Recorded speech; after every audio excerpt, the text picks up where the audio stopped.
Hey guys, welcome back to my channel, Edmond Mendaros, and for today's quick tutorial, and I'm going to show you guys on how to use Gmail to send emails from your other email address without having to sign out and sign back into other Gmail account. Alright, so without further ado, and let's go ahead. Ang next step ay open lang natin ang ating Gmail account and then click mo lang itong Gmail. And then dito lang sa top right corner and select mo lang dito yung settings. And then next ay makita mo dito yung quick settings and then i-click mo lang tong see all settings. And then dito sa see all settings and then dito lang sa taas ay select mo dito yung accounts and import. So click mo lang ito. And then next ay scroll down and then select mo lang dito yung grant access to your account.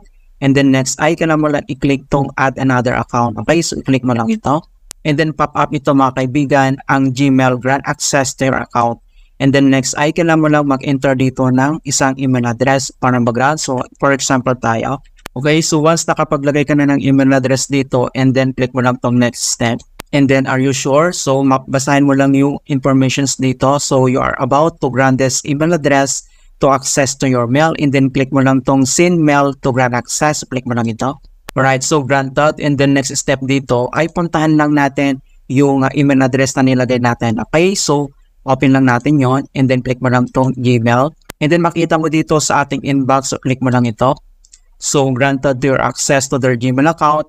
And then next ay ka na mo lang i-accept. Okay, so pwede mo naman itong i-reject, so click mo lang ito. And then ka na mo lang i-click itong accept this request.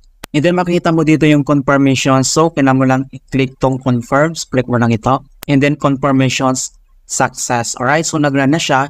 And then next step ay punta lang tayo doon sa email address natin. So click lang natin yan. And then next ay scroll down lang tayo.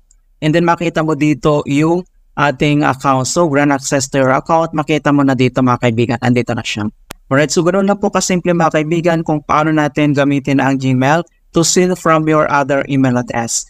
Okay, so please don't forget to like this video and subscribe to my channel for more quality content. Thank you guys and see you in my next tutorial.